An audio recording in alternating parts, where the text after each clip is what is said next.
A nice £148, £11 profit yesterday. All familiar matches for you telegrammers.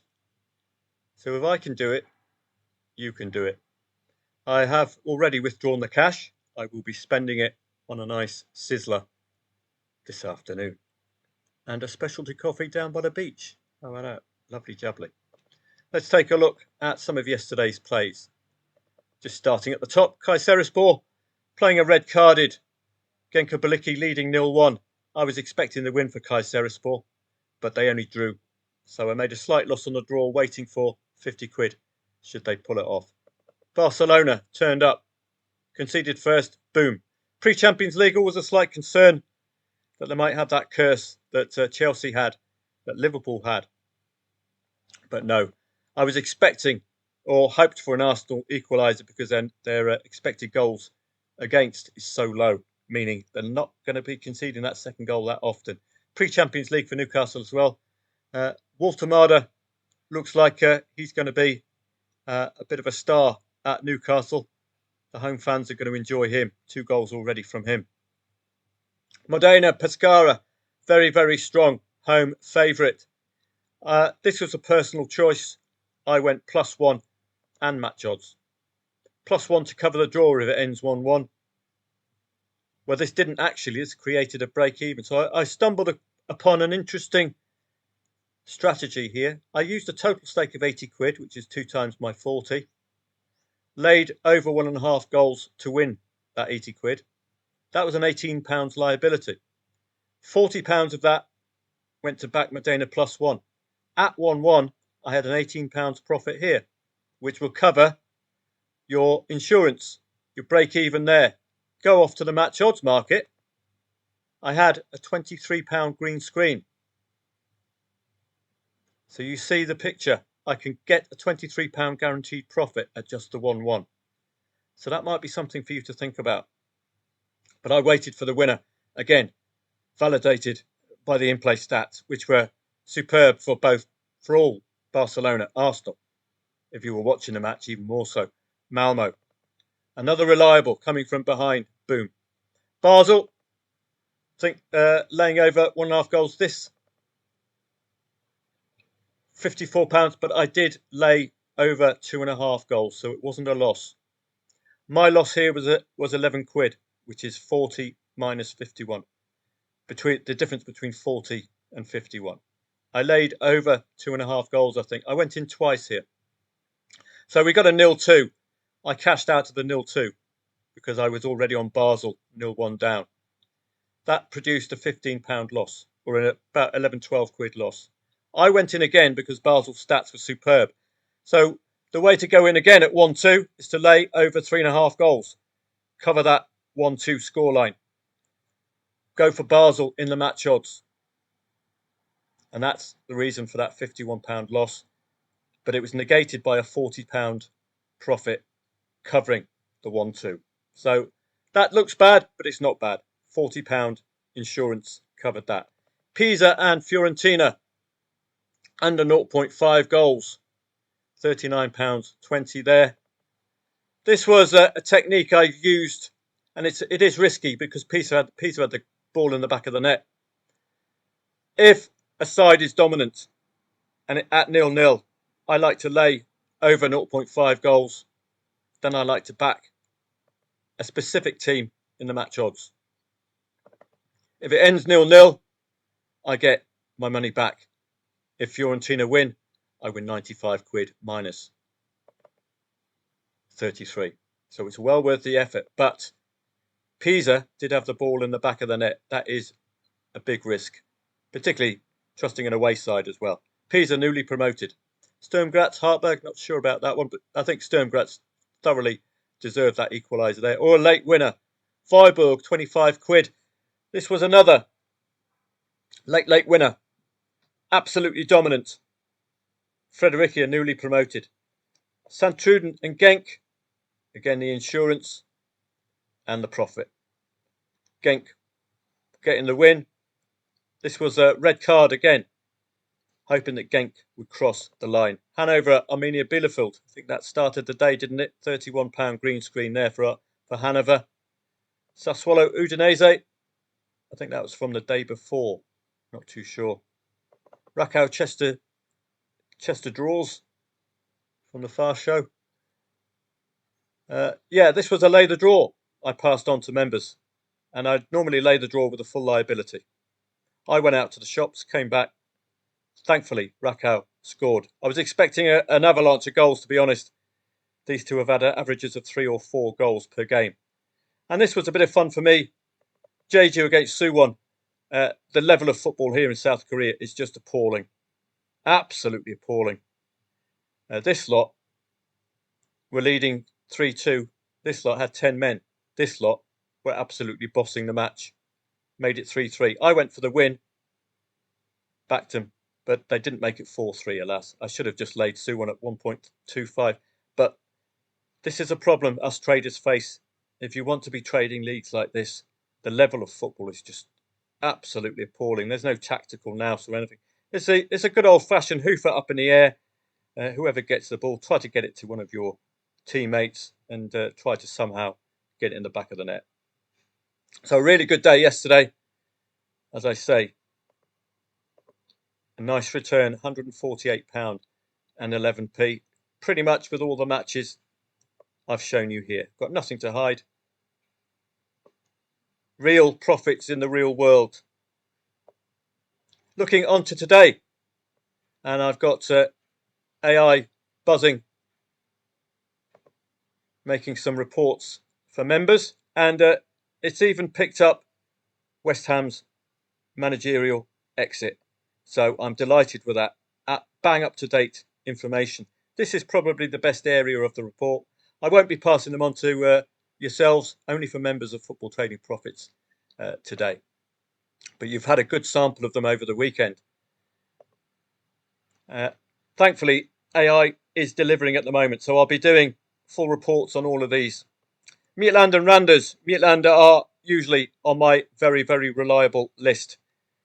Don't forget the AFC Champions League, which I might be trading. It's been very successful.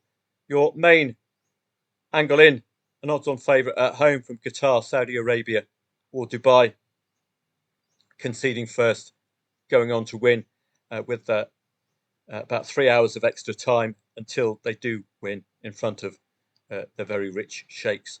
Al Hilal, is that our old pal Ronnie? I'm not too sure. But they have been tradable for the odds-on favourites, so I will be following these with interest. And they've been liquid enough as well. Midtjylland, odds are right, look reliable. Everton and the Hammers, new manager, so I'm not researching Everton and West Ham. Could just be that the interim manager just finds a tactical edge over Everton. But this is an ideal opportunity for Everton to continue on their 2-goal avenue with the great influence of Jack Grealish to hand. No research because it's a West Ham. FA Cup qualifiers? No. Premier League 2, over 2.5 goals, you know the drill. Professional Development League, ditto. Vikausliga, HJK and Ilves. Should be a humdinger, that one. You might see goals. French League 2, Bologna and Red Star. Well, I can find that. Bologna and Red Star. Once I get these AI tools reliable, and that there is a lot of intricacy involved because they do make a lot of errant API requests which can shut down the app completely. And the increase in the sources as well. I need to increase the quality of sources for the web search. It's only been using very few websites, so it's got to increase in quality, and then I can release it. But this is a great tool to have. You just go through the coupon, and the reason I'm not using my other one, which is far more detailed, is because it takes a lot more time to do the research. But this one, you can see it's a matter of seconds, and you just download the PDF, and off we go. So Bologna and Red Star, let's have a look at that match from this PDF perspective. Hello, here you come. Come on, don't be shy. Right, League 2 clash. Does alert you to any new managers, I hope. Newly promoted That's what I'm asking it to tell me. So that's great. We now know that Bologna are newly promoted. So that is a potential trading angle. I have trained AI to look for new managers, newly promoted. That's why you're getting all this spiel about the new managers. Because if it's a new manager like West Ham's, it can change the complexion of the match. Head-to-heads, you'll see, are not relevant 2022 onwards. I do like these key trading stats. And the expected goals, it can't reach for every single team. But I do like the both teams to score analysis as well. But it's just dealing largely in percentages and statistics. So if you like what you're reading, or if you like the arguments, then it's great. The verdict just sums everything up. Red Star's strong form and away record make them compelling option, possibly in a draw no bet. That's not really tradable, to be honest. No liquidity or to win market. So that's the match odds market. Over 1.5 goals market also holds promise given the historical head-to-head average. So that comes into play if it's 0-0 at half time. So I will leave these in what's called the AII, but it will be for members only during this week. So I'll have an AII for members today. You can see how quickly I can spit these out. So there's no excuse not to pass on a few more of those for you. Parma and Torino. This is going to be a snooze fest. These two are struggling to score. And Torino's win, for example, was a 1-0. That's what they're aiming for. Maybe it's their level and they might eye 2 goals today. But I would be looking at under 2.5 goals. Very boring match. No goal action. Maybe 0-0 at half time. Maybe back 0-0 pre-match. Not really a tradable match. It's a Monday match, put it that way. Genoa and Lazio, both teams as well, are struggling for goals. Genoa at home, Lazio away. So it really is a poor Serie A coupon today. Eerste Divisie, over 2.5 goal. Simple as that. Tradable as well, when you've got odds on favourites at home, all bar one. Norwegian Elite Serie A, got an odds on favourite away from home. Again, I can do a quick look at that, where ordinarily I wouldn't. So Haugesund are playing Sandefjord. So hopefully I'll make this one of the tiers at Football Trading Profits, where we'll have a whole host of AI tools to help your research. And I'm trying to get it to work in play as well. So you can put down the timing. I think this one has it, or my other one has it, where you can put down the time of the match and the scoreline, and it will give you an idea based on the season stats of what it expects to happen for the rest of the match. So we'll wait for the Haugesund Sandefjord to come on board. But you've got an odds on favourite away from home. And the simple trick is, if the odds on favourites are playing like odds on favourites, Malmo yesterday, that kind of thing, then you could just nick yourself over evens about an odds on favourite if they concede first and go on and deliver. So that's why I love odds on favourites. It's a simple trading angle. Porto against Aruca. Again, I can do the research for members, but you've got an obvious eye in here. Porto, obviously, not in the Champions League. Valencia against Real Oviedo. Valencia 2-2 against Espanyol recently. 2-0 win at home against Atletico Bilbao. Needed a Bilbao red card. But Valencia, 2 consecutive home wins to 0. I expect them to deliver today against newly promoted Oviedo. All defeats bar one and failing to score in their away defeats. That looks pretty good value to me. But we will see. Djurgården, Sirius, Osters and Göteborg, I can do the research for members via the AII and Haugesund and Sandefjord. Have a quick look at the verdict. Extensive injury list is a concern. So that's something for Sandefjord. Current form isn't stellar. That's AI being a little bit polite, I would say. Over 2.5 goals, 53% of head-to-head matches. Both teams to score is also a plausible outcome. Both teams' recent scoring and conceding patterns. So this is not as in-depth as my other AI, but it just gives you a nice analysis and reasoning as well based not on its opinion, but its opinion of the stats. So that, if that makes sense. So it's not the actual opinion of AI, it's the analysis of the statistics. So we can get that Haugesund one done for you as well. A few other matches remaining today. And again, I can do some of the research for members. I'm not going to be researching them today. Lower tiers, but odds on favourites at home. Always get a look in, but they're not going to be prioritised, particularly when there's elite leagues. I think we had Besiktas playing as well today. At home to Kocaelispor. Might get hanged. New manager, of course, with Ole Gunnar Solskjaer failing to get them in the Champions League and paying the price. My day off today, I was working from 12 to about 8:30, 9 p.m. plus 6 hours. That's about 4 a.m. finished for me. But as you can see, 148 quid green. Now imagine if somewhere down the line I can increase my stakes to double, increase them to 3 or 4 times that 40 with an increase in the betting bank. But I've been taking money out so I can spend it and enjoy it.